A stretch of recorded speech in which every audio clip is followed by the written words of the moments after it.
This summer day is accompanied by flowers, and the green field is already adorned with decorations for the Midsummer Vows event.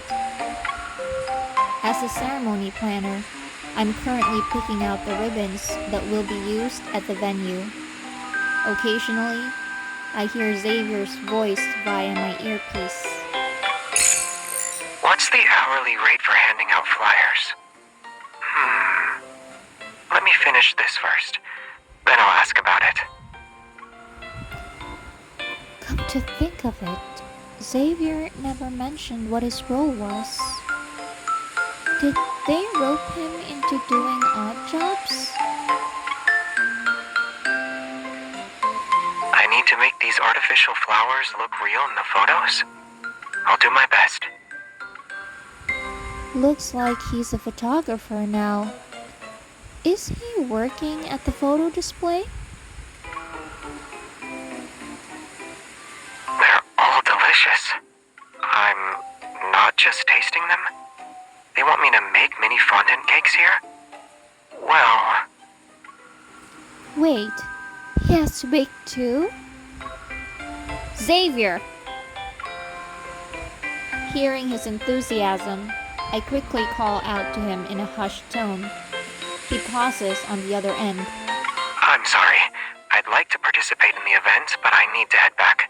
My partner is calling me. I can bring her with me? It's a good idea. I don't think she'd agree to that, though. She's concerned about my mini fondant cakes being better than hers. I don't want her to be discouraged. Okay, Xavier. You can stop now. Once I hear Xavier's footsteps move from the marketplace to somewhere quieter, I talk to him. What even is your undercover role? I'm supposed to be a visitor, apparently. I almost simultaneously hear his voice behind me and from the earpiece. I turn to see Xavier approach with a box of pastries. But for some reason, people keep asking me if I can help out. Then again, the other visitors are couples. He hands over his last remaining flyer. It displays a prominent slogan, "Share your dream day with someone special." I wonder if Xavier has ideas related to that. My thoughts are quickly interrupted as Xavier suddenly leans in to whisper into my ear. The good news is that there are no abnormal protofield readings in the event area. The bad news is that I'm starting to stick out like a sore thumb as a single visitor. You only realize that now? Don't worry. I know what to do to make you fit in. I grab his arm and pull him closer. Using him as a display stand, I hang colored ribbons on him while pretending to compare them. I'm guessing you weren't paid for giving out flyers? Probably. When I asked about my payment, they told me that young people should gain more life experience. They had ulterior motives from the start. You look like a nice person, so they thought you'd be easy to take advantage of. Why don't you become my intern? It's better than letting strangers use you. The phrase ulterior motives is written all over your face, though. I show him the badge on my chest. A real ceremony planner would never exploit the innocent young people of Lincoln. Okay, I accept your offer. That was quick. You're not even going to think about it? Well... Okay, I thought about it carefully for 3 seconds. I accept your offer. I clear my throat to hide my smile, pick up a light purple ribbon, and fold it into a small flower. Here's your flower pin. It's also a badge that shows you're an intern. Now, you're officially under my protection. How long will it take for me to become a full-time employee? That depends on how well you perform, Xavier. I'll start proving myself right now then. He takes a matching light purple ribbon and ties it into a perfect bow on my wrist. I chose this one for you. It's the prettiest.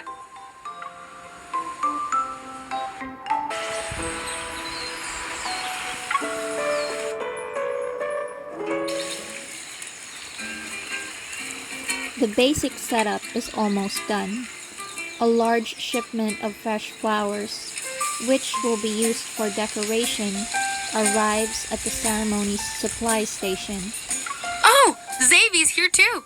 Perfect timing. You two can help us remove the thorns from the flowers over there. Xavier and I grab a stool and join the staff who are preparing the flowers. Rhythmic snipping sounds fill the air as pruning shears remove thorns and excess leaves from rose stems. Who knew removing thorns could be so therapeutic? But when I glance at the pile of flowers in front of Xavier, my eyes widen in surprise. Are you some kind of thorn-removing robot? We've been working for the same amount of time, yet his pile of prepared roses is twice the size of mine.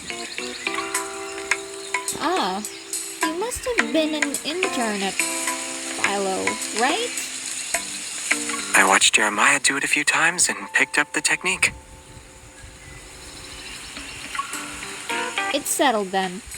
I'll study your technique. I move my stool to sit in front of Xavier, rest my chin in my hands, and watch as he skillfully removes the thorns. His movements are simple yet fluid. They carry the same precision he uses when wielding a sword. I feel like you'll keep studying until I'm done with these remaining flowers. What makes you say that? With a mischievous smile, I take a close rosebud from the bucket beside him and digress. You already sorted out these bullet-shaped buds? They said these probably won't bloom. Not necessarily. I know of a way. He sets down the thorn stripper and places his hand over mine. He guides me into massaging the swollen part of the bud in a circular motion. Once a small opening appears at the top part of the bud, he tilts it toward me. Now gently blow on it. It's almost like you're showing me a magic trick.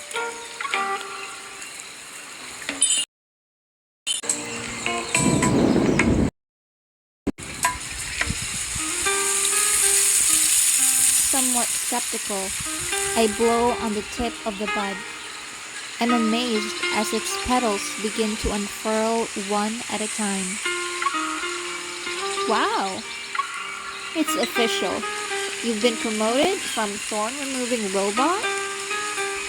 You're now a floor magic master. It's just a quick fix. A flower that's forced to bloom is barely acceptable for the flower wall, but asking them to do more is impossible. He glances at me before quickly returning to the pile of flowers. For example, they won't work for bouquets. Are you talking about the ones people will carry during the ceremony? Yes, they are hand-tied around bouquets. Of course, the arrangement of cascading bouquets is beautiful too. You can't forget the wrist corsages and small flower baskets. We have a lot of options to choose from. He knows so much. When did he research all of this? Maybe he finally noticed the lack of response. Xavier looks up from the flowers to meet my gaze. Why aren't you saying anything? My gaze flits between him and the bucket of unopened buds he's carefully sorted out. There's an unexpected resemblance between the two. Has anyone ever used flower buds for their bouquet? Huh? Do you prefer a bouquet with those? He looks more like a flower bud. Come closer. I want to tell you something.